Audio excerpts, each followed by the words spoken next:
Hello and welcome to the Armory. So today we are actually finishing up our series on the Arisaka Type 99 restoration.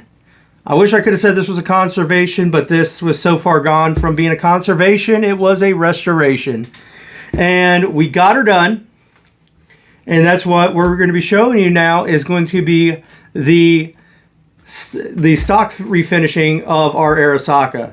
So let's go ahead and get on over so you can see the stock refinishing on this rifle. All right, so we got the barreled action right now. We just put the last application on, so we got a little bit before we actually start rusting the rifle. So while we're waiting on that, the decision to redo this stock was made for us. As I already mentioned, we have nicks and everything missing out of the finish here, and there was really not much of the finish left. So we are going to have to redo this stock, and unfortunately, we are not going to be able to get the original finish on it. The Japanese used this Rishi finish, which was made from the flaxen seed. And basically, we're talking something similar to, it's a sumac type base. So you're talking poison ivy, poison oak, sumac. And as I mentioned before, there are stories that there were quite a bit of people that after World War II decided they wanted to refinish these stocks for whatever reason, even when sporterizing them or whatnot. And because of the dust part, right now you can touch this, no issues. But because of the dust particles, they would then have that similar adjutant in it. And people would be going to the hospital with rashes and respiratory issues because of the dust getting in the air.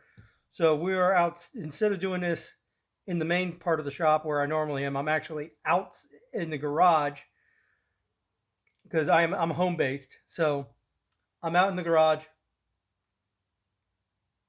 and we have plenty of ventilation here. Doors open, it's a beautiful day out. So we're going to actually get started here with scraping this off. So first thing we're going to do, I want to show you here, our channel here. We got these scrapers, and we're going to find which scraper here fits the channel the best. That does not. And what we're going to start doing, let's get this. This is a long stock, so getting it all in camera is hard, especially when I don't have any help here today. So we're going to come in, and we got to be careful not to breathe this in. I'm already having enough respiratory issues right now with a sinus infection. So we just got to be careful, as careful as can be. And we're just going to work on this, get this down to bare wood. And I don't know, we might put the same finish on this that we're doing on the SKS. I have not determined what finish we're going to do on this. I'm going to do a little more research. But step one, let's get the old finish off and get it down to bare wood. We are not, and I'm going to say this again, we are not going to be using the same finish that we have on our infields, which is a linseed oil finish. Personally, I love linseed oil. It works great for me, but I pretty much only use that on my walnut. So I'm going to figure out what kind of finish we're going to do, and you'll see us applying that on this.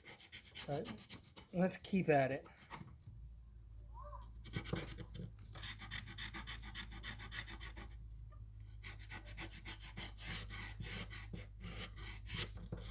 And one thing I like about these scrapers that is really nice is getting in this channel, we're not destroying the edge that we have here. So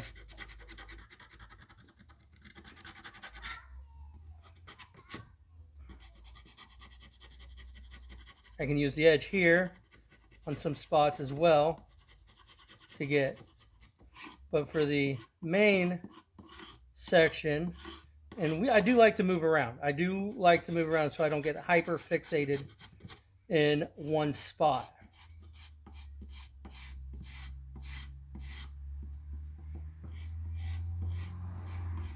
I'm going to get real light. I mean, right now I'm barely touching the wood. So all this dust that you're seeing here, none of that is wood. That is all the original finish. Because if you look here, I start hitting the wood, you don't see any more dust coming off. We come over here, you can see all that dust it's creating. That is all finish.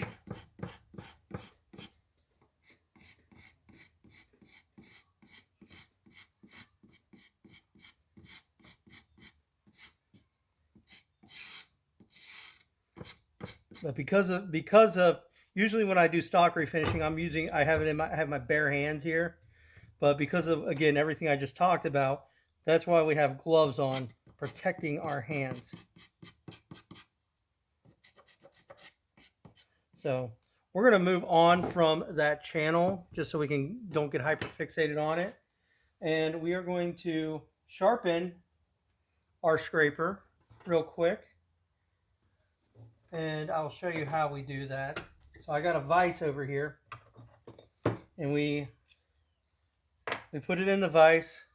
We take our scraper, take our file, scrape, scrape, do the same thing on this side, and then we draw file the top edge here, and then we take, where is it? There it is. We take the screwdriver edge and we just roll it down both sides. And what that does is it creates a lip for us to scrape all this off. So let's get that done real quick. And I'll show you this on our infield video on us actually sharpening our scraper. That way you can see it. But these new scrapers that I just got today, actually, they work really good for these channels. I had to go out to the wood store, Woodcraft, for a few other things.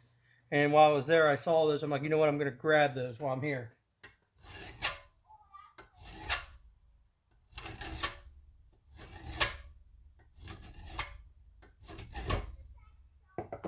And sharpening our scraper, it doesn't take very long to do.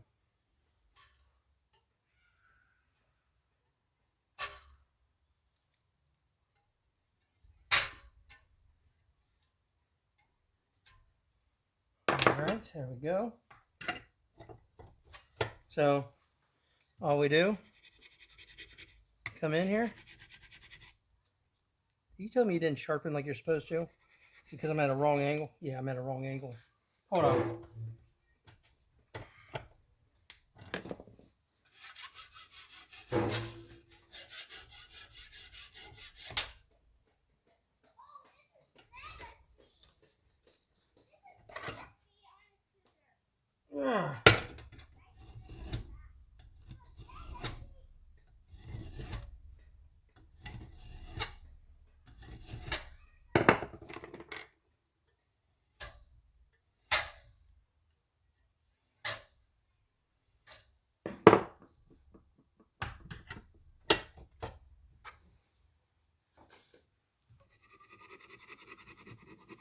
Alright, and there we go. This is great because I can flex it. Gets in here, doesn't take out the wood. It's just really, really nice. Great to use.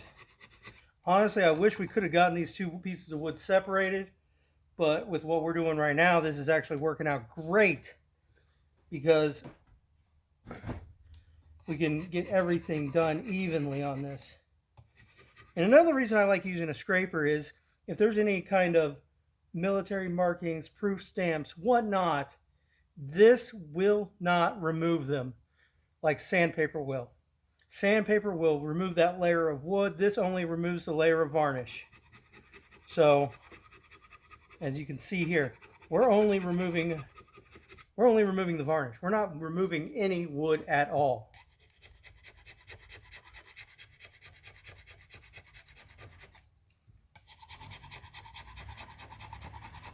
And the only reason we're doing this is because this rifle was neglected. A lot of this stuff that I'm doing could have been prevented. A lot of the maintenance that we do, like if you see a little bit of rust on there, you can convert the rust at home. You don't have to let it get to the point where the whole firearm has to be tore apart and sent to somebody to do it. You can do this at home. Do I mind doing it? No, I enjoy this. But a lot of this stuff is preventable, because if you leave rust on your firearm, you're going to get pits. Look at our number 2 Enfield for a perfect example on that. The neglected firearm let the rust, and it just eats away at the metal and just does not look good.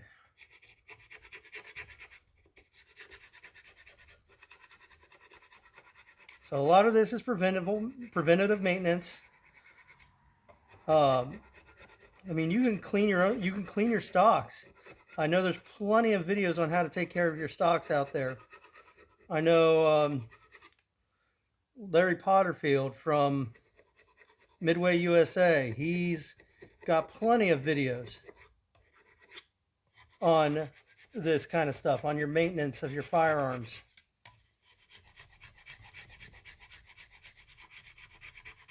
So I would suggest checking out videos on how to take care of your firearms. That way it doesn't get to this point. I picked this one up myself just because it wasn't a neglected firearm. As I keep saying, I am a sucker for neglected firearms because I love giving firearms a second chance at life. And that's exactly what we are doing here. The barrel itself is fine. The chambers are round just fine. And the rifling inside the barrel itself is fine. So this rifle still has the potential of a second life. It's not one of those things where we're just going to clean it up and it's just going to be forced to be a wall hanger. Because honestly, if the firearm is in that bad of shape at that point, clean it up, make it a wall hanger. I mean, these things have history to them. It's not, oh, this can't be used anymore, so I'm just going to get rid of it. I'm just going to let it rust. I'm going to let it rot. It's got history.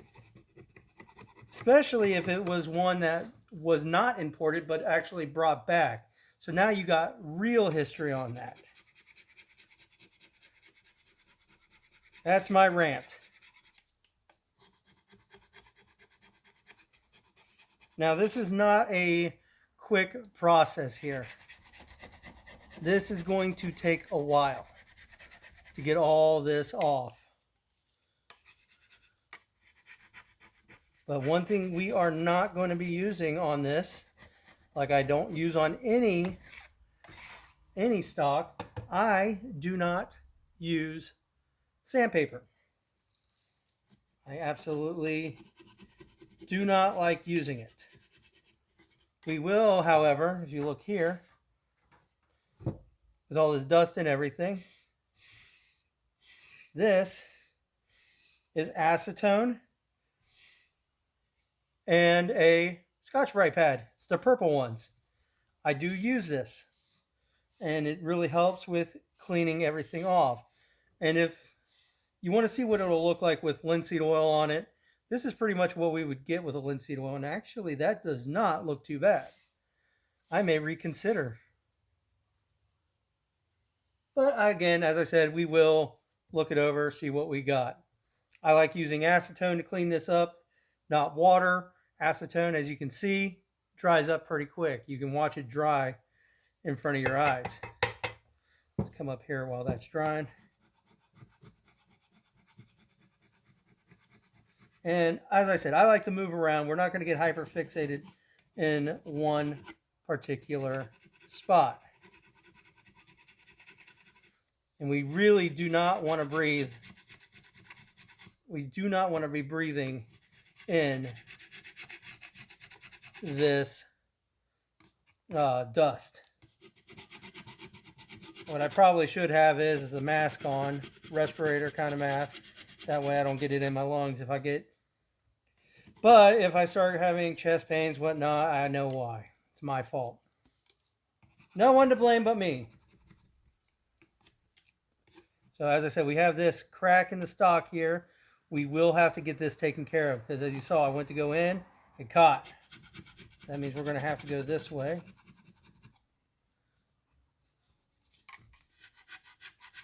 And I want to get this cleaned up before we actually finish it, or before we actually put a finish on it, before we fix this. If I do use sandpaper, this is probably going to be the only area we have to use it on. But I want to get all this cleaned up so that whatever bonding agent we use in here actually works. I am also going to be, also going to be reinforcing it a little bit to make sure that it doesn't happen again, strengthening the bond of it. So just to be aware. And honestly though, if you do not know what you're doing or not comfortable, don't have enough experience doing something, please seek out a qualified professional. Yes, they will charge money. I mean, that is their livelihood. It's just like when you take your car to the mechanic. You're having them maintenance your car. Take your guns to your gunsmith. Make sure that they're maintained. I mean, you want the service regularly, just like you would a car. Not necessarily like a car. You want them serviced though. Make sure they're working. You've had how many rounds through it? Have it checked out. Make sure everything's still good on it. So a lot of times you can have a qualified gunsmith can find issues on a firearm before they become an even bigger issue. Hey, this piece here is starting to get a crack in it. We might want to take care of that before it goes off in your hand and it severely injures you or somebody else. So it's definitely important to make sure you are always going through your firearms and getting them taken care of, getting them inspected. If you know what you're looking at, tear your firearms apart on a regular basis, especially after you've used them. Make sure that everything's good with them. I know I keep going on these rants, but it's simple maintenance.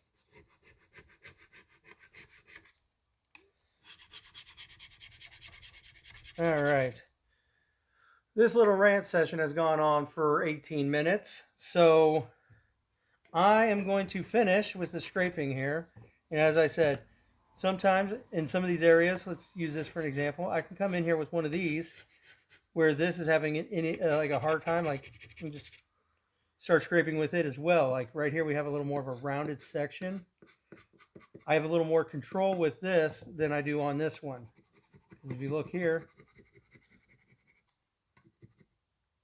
that versus right here, I'm in here. And again, I'm just going ever so lightly. So we're going to end that here. The next time you see us, we'll be starting to rust the rifle with humidity in our humidity box. So we'll see you then. All right. So now we are going to actually put a finish on our Arisaka stock here. It took me a little bit to decide what we were going to actually do on this. I was a little skeptical on what to do, trying to do my research. I'm trying to get something as close to original as I can, which some people have had luck, a lot of people have not. I was actually at the gun show the other day, and one of the vendors had a couple of Arisakas, and the finish that was on them was very close to the finish that we currently have on our SKS. If you want to see what we did there, you can go back to that video, see what we did. But we're going to put the same finish on this, I think, because it turned out great on the light stock on the SKS. If it does not look right on this, we're just going to have to strip it all off again and start over. So what I like to do, I personally, you can use a paintbrush, you can use whatever. I personally use paper towel for my application. And what we're going to do with this is we are going to put our application on. We're going to just wipe our application on, let it sit for about 10-15 minutes. We'll come back, wipe it off. Now what I like to do is let it sit for at least maybe 24 hours, and then I'll come back and do a coat, another application of it, wait 15 minutes, wipe it off, do another one after that, and then we'll see where we're at. And then what we're probably going to do after that is probably wax the stock, and we'll show you that. But for now, we're going to start by applying our finish, and then we are going to hang this so that this is not sitting anywhere on a cardboard box or anything. We want to get it as evenly finished as possible. I have a rod here that we are going to use to hang this. So I'm going to go ahead and get the rod set in here, and let's get started. I like to get quite a bit on here. It's going to drip off. And this is another section of our shop that I'm currently working on expanding in for the business. So let's come in here.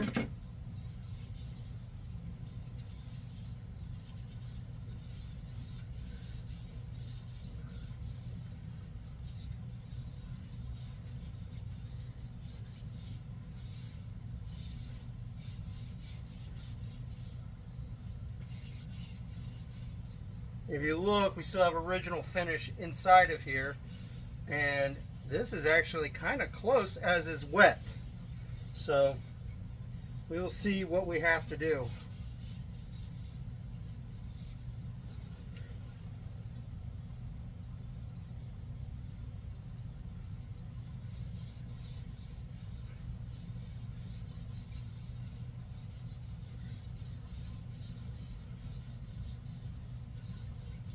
And this wood is just soaking this in. So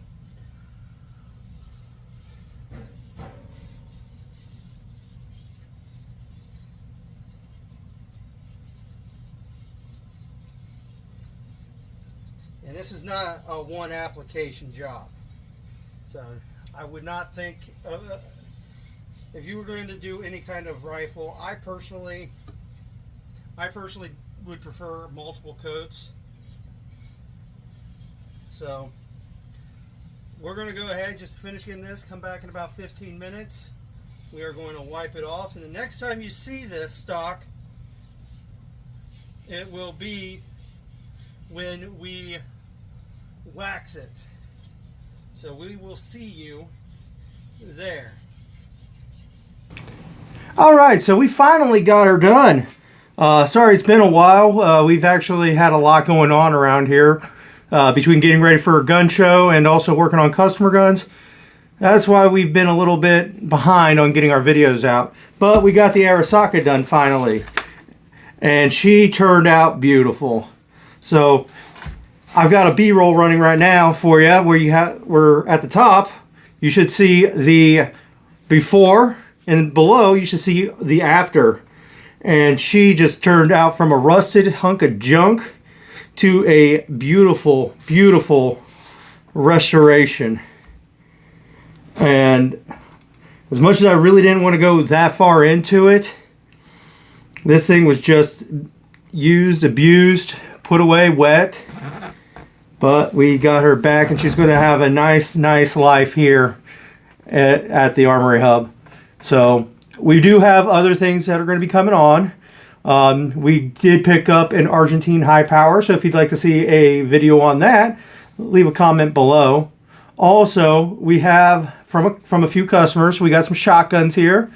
One of them I know for a fact I'm planning on doing a video on. It's a Stevens 520 early model. This one was dated between 1909 and 1914. So we are really looking forward to doing a video on that. So if anybody has one of those, maybe that you just picked one up or inherited one, don't know anything about it, we're going to cover a few things about that on that video. We also have a few other things going on here. So we still are working on the infield video. I know some of you have been waiting on that. That one we had to knock a few things out first before we could get back onto that. So it is coming. We have been working on it. So be ready for that. So if there's anything you would like to see, just let us know in the comments below. And we'll be more than happy to try and address anything you might want to see. But until then, we'll see you next time on the Armory.